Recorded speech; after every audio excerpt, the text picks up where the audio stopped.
Hi, and welcome back to Reverse Shot, the show where we take a look at the foibles and the accomplishments of the press during the preceding week. This week there's a lot to unpack, so let's get started. First, we're going to talk about New York Magazine. This is Olivia Nuzzi.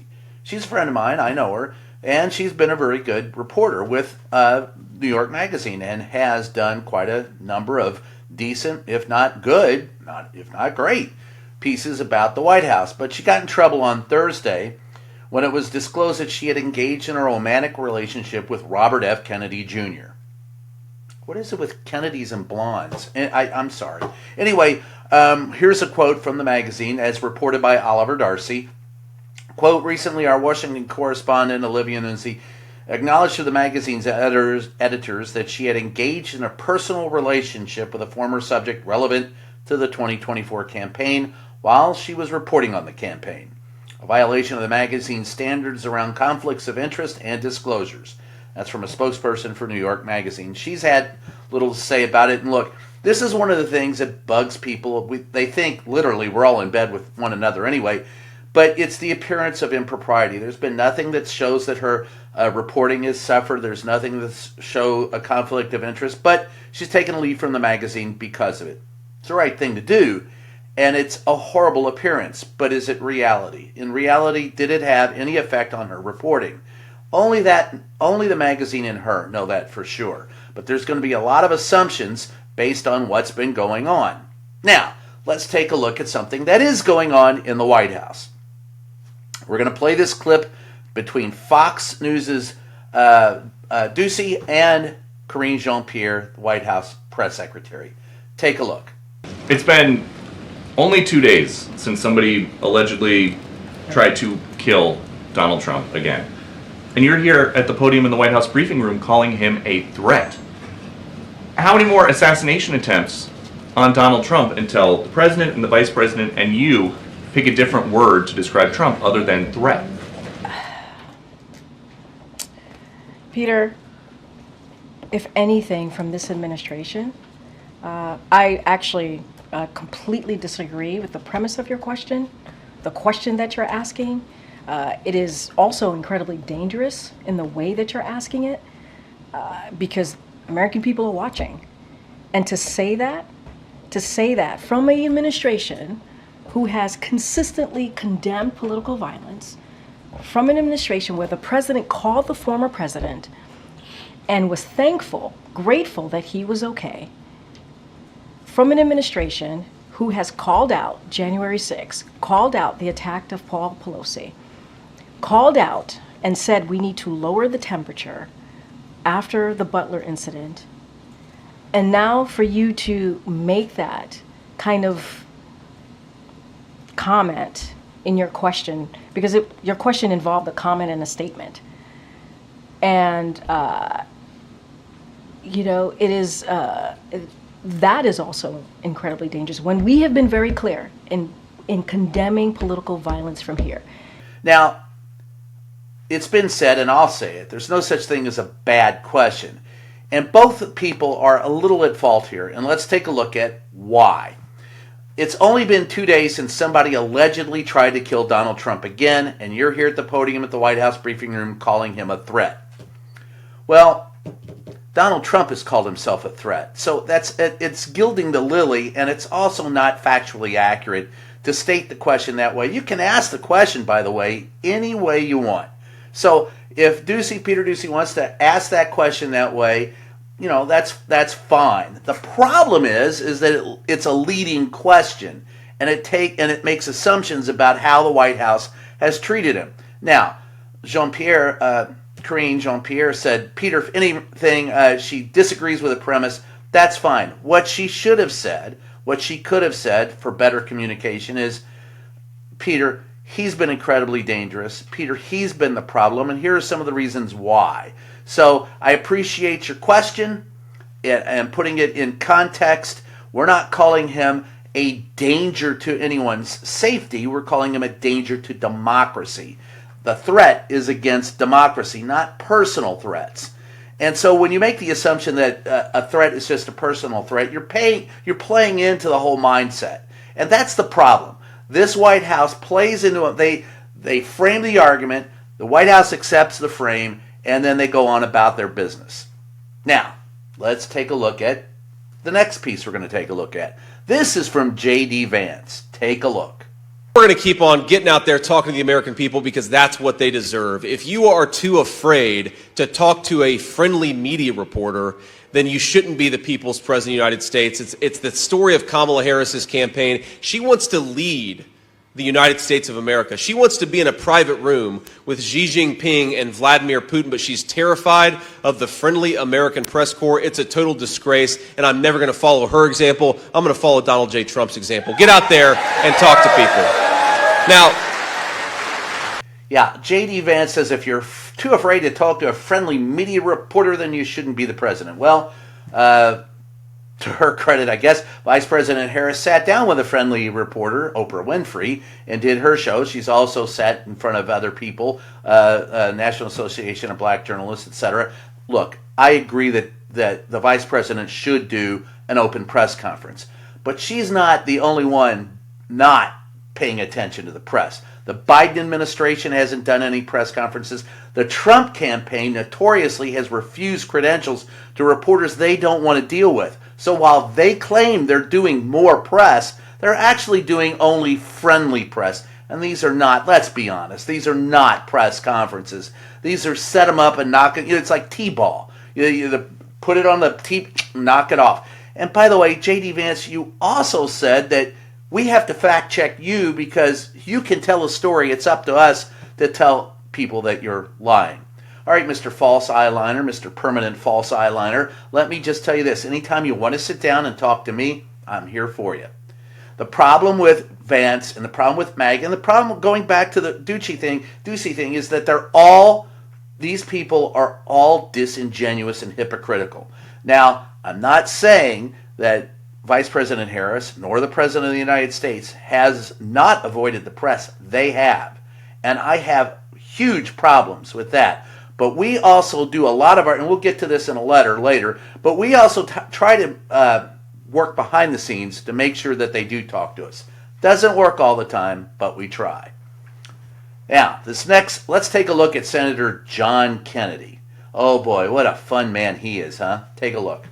We need answers more than the Secret Service needs money. In the real world, when you don't do your job, you get fired. In the world of Washington, when you don't do your job, you get more money because obviously you need it.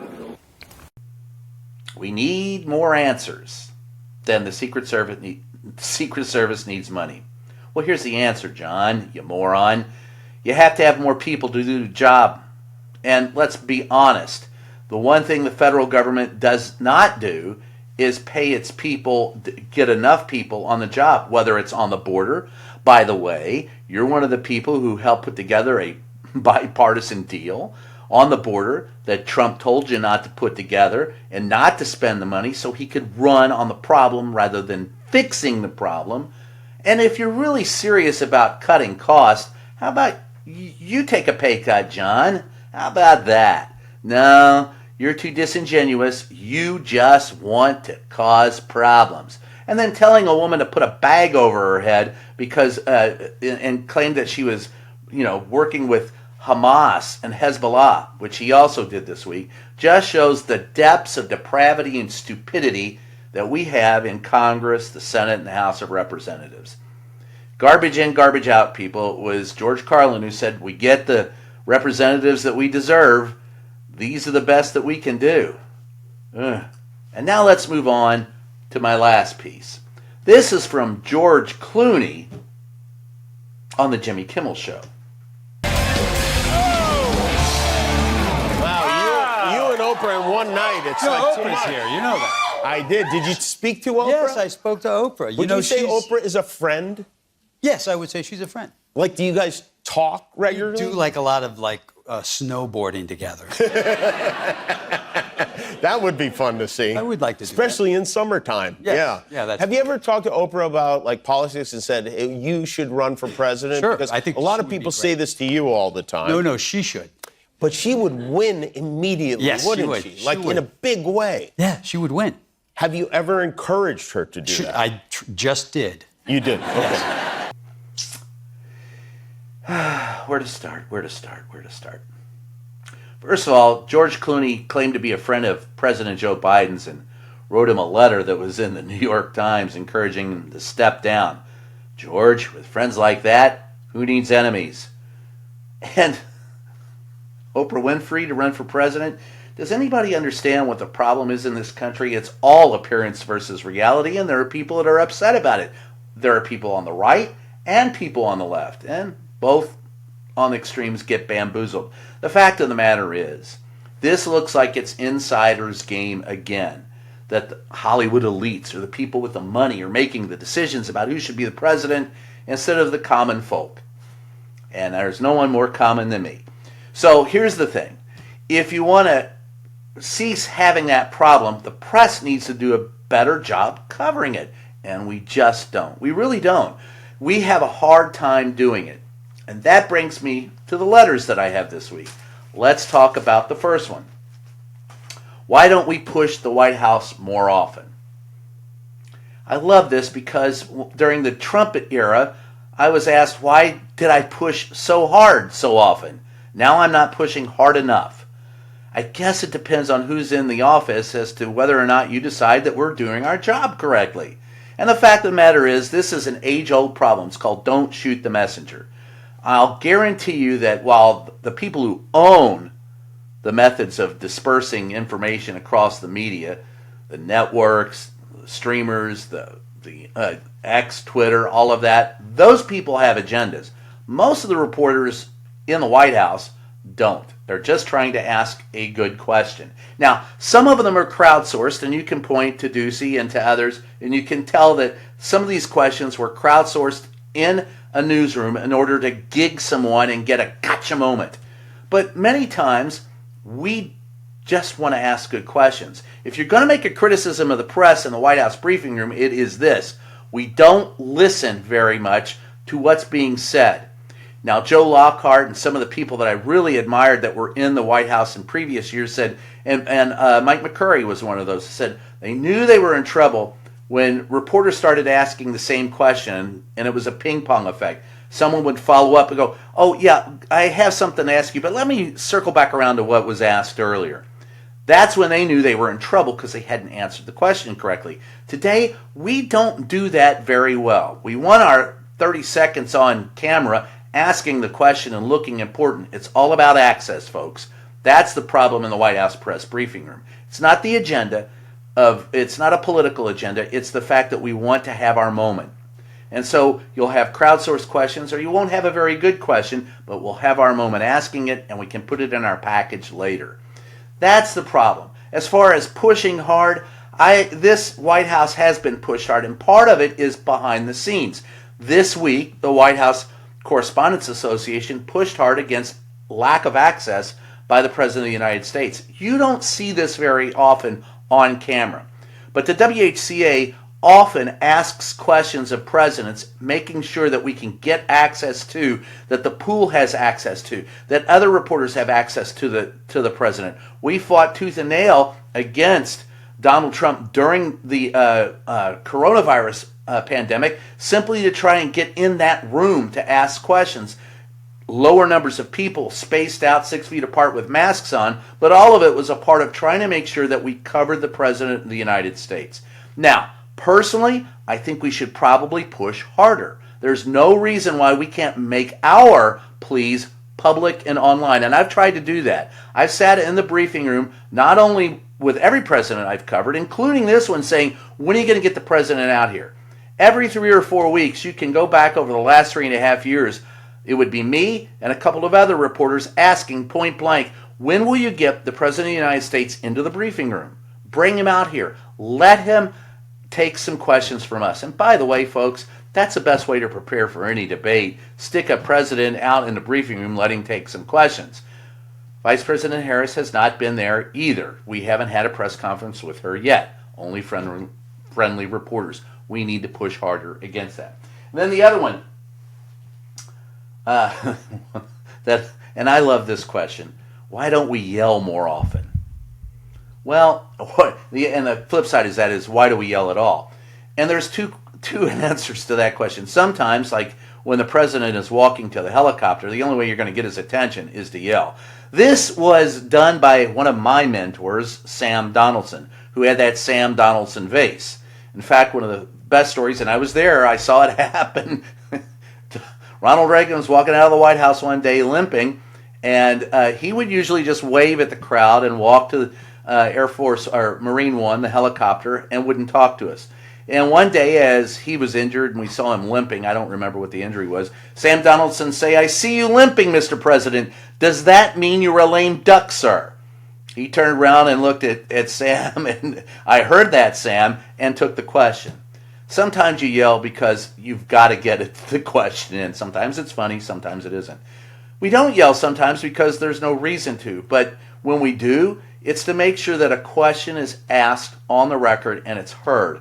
I really don't do that unless I can't get a question in during a briefing or during a press conference. And towards the end, if an issue hasn't been raised, I will ask the question. And here's why.